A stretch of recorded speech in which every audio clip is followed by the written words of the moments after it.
ओम नमो भगवते वासुदेवाय। प्रस्तुत है श्रीमद् भगवद गीता का दूसरा अध्याय, श्लोक संख्या 71 और 72। श्लोक संख्या 71 इस प्रकार से है।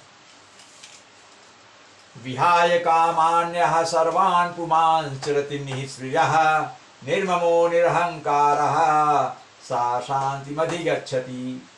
इसका अर्थ है, भगवान कह रहे हैं, हे अर्जुन, जिस व्यक्ति ने इंद्रिय तृप्त की सारी इच्छाओं का परित्याग कर दिया है, इंद्रिय सुख की इच्छाओं का मतलब एकदम से मोह त्याग दिया है और इच्छाओं के रहते हुए भी उन पर उनको नियंत्रित कर रखा है और इच्छाओं को सुखभोग की ओर से विमुख कर दिया है और अपनी सारी ममता त्याग दी है, अहंकार रहित हो गया है, उसमें गर्व नाम की कोई चीज़ नहीं है। वास्तव में ऐसे ही पुरुष जो है शांति को प्राप्त कर सकते हैं। शब्दों का अर्थ देखते हैं।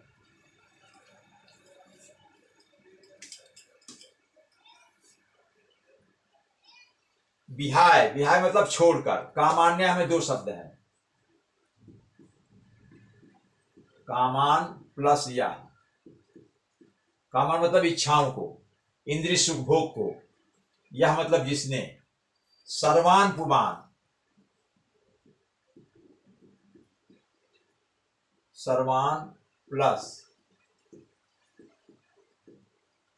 पुमान प्लस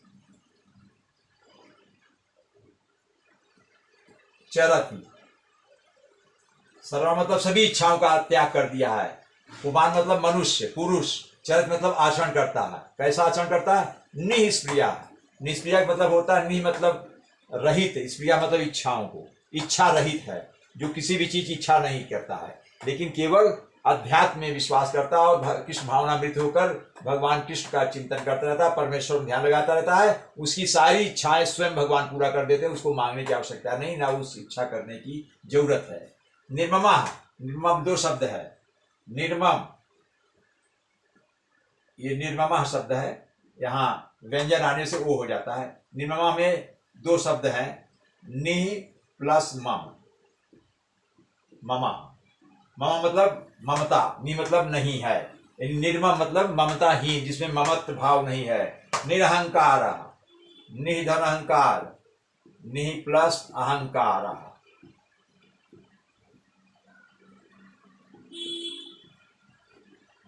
नि मतलब निकल गया, अहंकार मतलब अहंकार, अहंकार रहित हो गया, इसमें अहंकार है ही नहीं है। सह मतलब वह व्यक्ति, शांति में अधिगच्छति। शांतिम प्लस अधिगच्छति।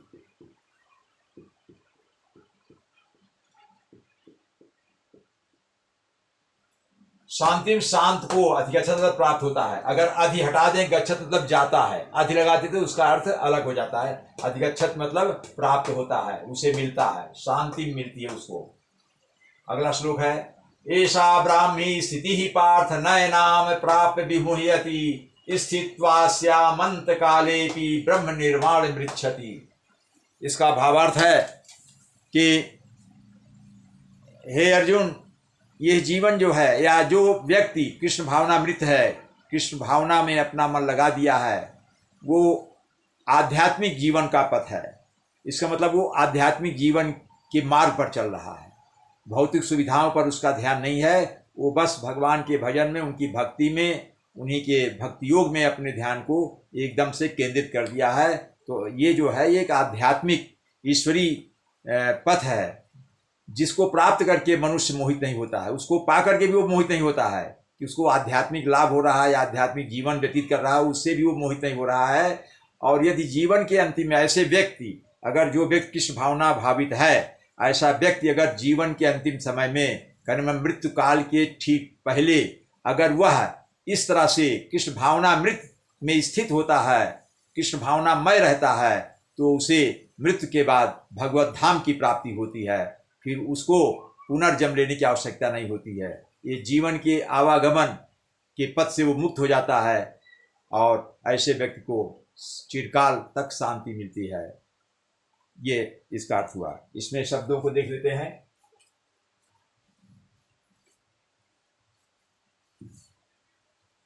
ऐसा, ऐसा ब्राह्मी, ऐसा मतलब ये,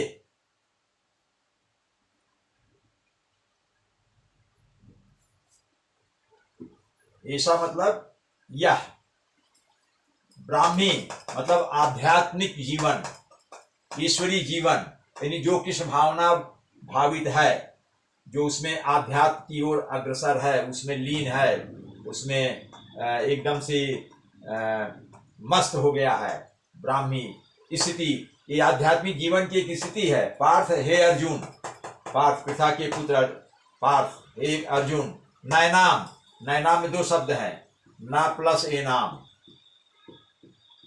ना मतलब नहीं, ए नाम माने इनको प्राप्त, प्राप्त करके, विभूत मतलब मोहित होता है, मतलब इस आध्यात्मिक स्थिति कृष्ण भावना भावित का स्वरूप प्राप्त करके भी वह मोहित नहीं होता है। स्थित्वा अस्याम अंतकाले की, इसमें शब्द 3-4 हैं, स्थित्वा प्लस अस्याम प्लस अंतकाले प्लस अपि, स्थित्वा अस्याम अंतकाले अपि, यस। तो इसमें अंतकाले अपि, स्थित्वा मतलब इसमें स्थिर रहकर, कृष्ण भावना मृत में स्थित रह करके, कृष्ण भावना भावित होकर के, अस्याम मतलब उसमें स्थित होकर के, अंतकाल मृत्यु के समय में भी वह ब्रह्म निर्वाणम, ब्रह्म निर्वाणम, ब्रह्म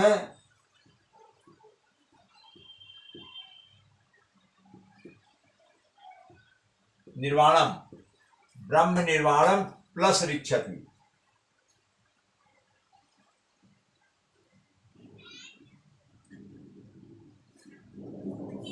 ब्रह्म निर्वाणम मतलब ब्रह्म परम पद, भगवत पद को प्राप्त कर लेता है, ऋषभ पद प्राप्त कर लेता है। ये इसका अर्थ हुआ। इस तरह से इस द्वितीय अध्याय में, श्रीमद् भगवद गीता के द्वितीय अध्याय में 72 श्लोक थे, उनका मैंने प्रयास किया कि शब्दों का ज्ञान कराऊं, शब्दों का अर्थ बताऊं, और साथ ही उस श्लोक में जो भावार्थ है, जो उसमें भाव है, जितना मेरी समझ में आया मैंने आपको परोसने का प्रयास किया। जितना आप समझ, अगर थोड़ा भी आप समझ पाए होंगे मेरी बात को, मैं जितना समझाऊं उससे भी और आगे आप अगले स्तर तक समझ पाए हों, कि मेरा हो भाग्य होगा। इस तरह से दूसरा अध्याय समाप्त हुआ। ओम नमो भगवते वासुदेवाय।